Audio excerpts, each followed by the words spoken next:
All right, Larry Krueger here from the Pig and a Pickle Krug Show with a little 49er video. We'll discuss some of the positives coming off of the Monday night loss to the Minnesota Vikings. Pig and a Pickle, the best barbecue in the Bay. Check them out. Emeryville, Corte Madera. They're open 7 days a week. Get the brisket chili. Go say hi to Damon and Mary. Tell them that Larry Krueger sent you. Love Pig and a Pickle. And this video brought to you by Underdog Fantasy. Use that link in the description and use the promo code Krug, K-R-U-E-G, and they'll match you up to $100. My picks for this upcoming Thursday night. I'm going Dalton Kincaid, higher than 4 receptions. Gabe Davis, higher than 40.5 receiving yards. Baker Mayfield, lower than 228 passing yards. Josh Allen, higher than 263.5 passing yards. And Rachaad White, higher than 12.5 rushing attempts. Good luck to everybody. Let's talk about some of the bright spots from the Monday night game. It was an ugly game. Let's be honest. Niners lose 22-17. A game that just left you wanting more. I mean, obviously, Purdy played well for 3 quarters, 2 picks in the fourth quarter. Niners had their chances late. They trailed the entire game. It just nothing ever felt right in this game. Minnesota ran it better than I thought they would. Jordan Addison had a huge game for the Vikings. 7 catches, 123 yards. 49ers did not run the ball as effectively as I thought they would. Brandon Ayuk did not have the bust-out game I was hoping for. Only 5 catches for Ayuk. The 49ers did not harass 35-year-old Kirk Cousins. In fact, they barely touched him. Cousins dropped back to pass 45 times. He wasn't sacked once. They did hit him, but they couldn't sack him.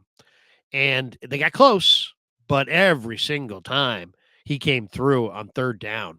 Cam Bynum for the Vikings had a huge night. As I mentioned, Jordan Addison had a big night.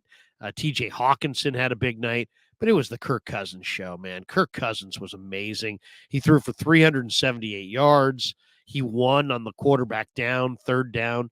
The Vikings converted 8 of 13 thirds into first. So they own that down. They own third down against the Niners. Niners defense did some good things. They couldn't get off the field. All right, so it sounds hugely negative, but there were a few bright spots in the game. Let's go through what those bright spots were. First of all, I would say the first bright spot is they absolutely, put pressure on Jake Moody to, they just threw him out there. He missed a 40-yard field goal. And they had him out there. They all of a sudden it was 55 yards, and they're like, Shanahan's like, go kick it. And they threw him back in the fire, and he made it with plenty of distance, 55 yards right down the middle. And he rebounded. So that was positive.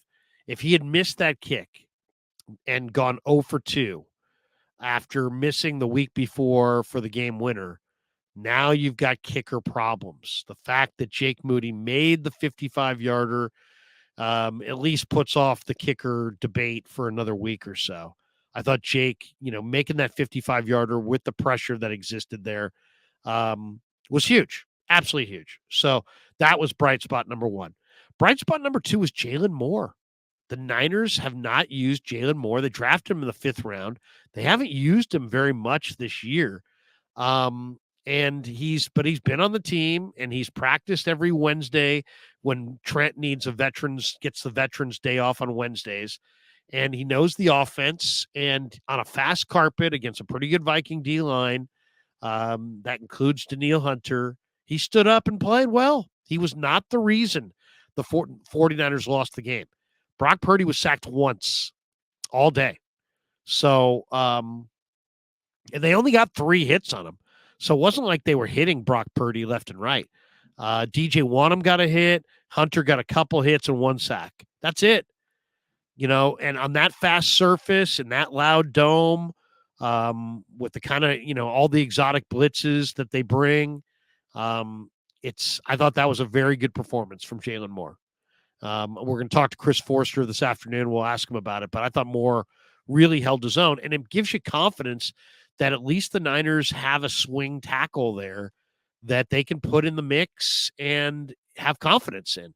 It's a huge thing to have a third tackle besides Trent, besides Colton, that you feel good about.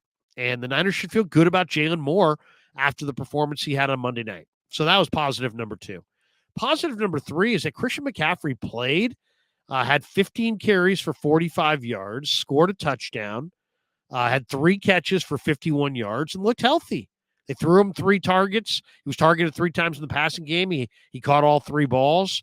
I thought McCaffrey looked good. He looked healthy. Now, this is a guy who supposedly had a partially torn oblique. So you didn't know what you were going to get out of McCaffrey, and I thought he looked healthy. So that was, bright spot number 3. Bright spot number 4 was George Kittle.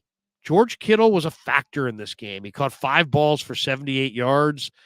They targeted him 7 times. He had a 28-yard reception. 4 other receptions for 50 yards.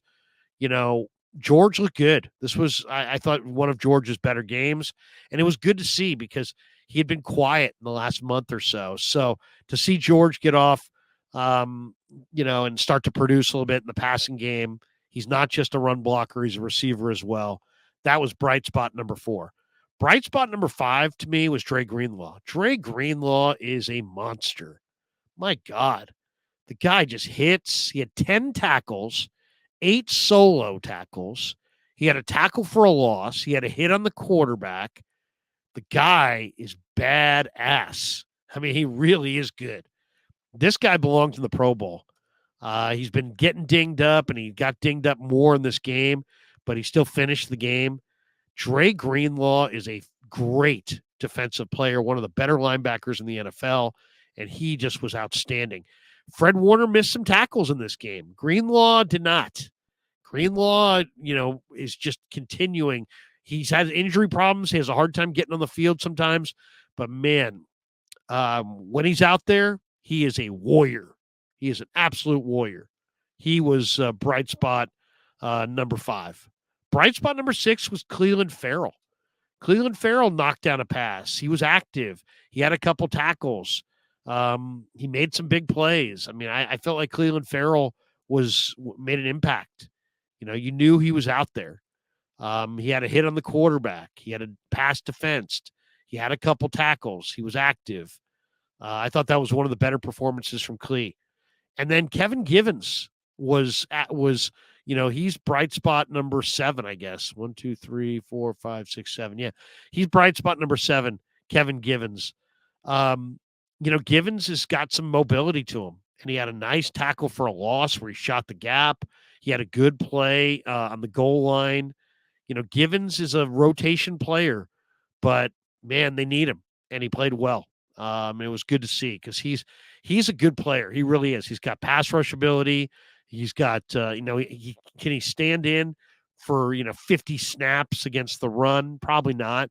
He's more of a one gap penetrator, but he's good and he's healthy and he's doing his thing. So there you go. Bright spots on Monday Night Football: Jake Moody, Jalen Moore, the health of Christian McCaffrey, George Kittle, Dre Greenlaw, Cleveland Farrell, and Kevin Givens. Those 7 guys, all I thought were real positives on Monday night. Thanks to Pig and a Pickle for being the title sponsor of the Krug Show. Thanks to Underdog Fantasy for sponsoring this video. Make sure you use that link in the description and use that promo code Krug, and they'll match you up to $100. And thanks to all you guys for supporting the Krug Show on YouTube.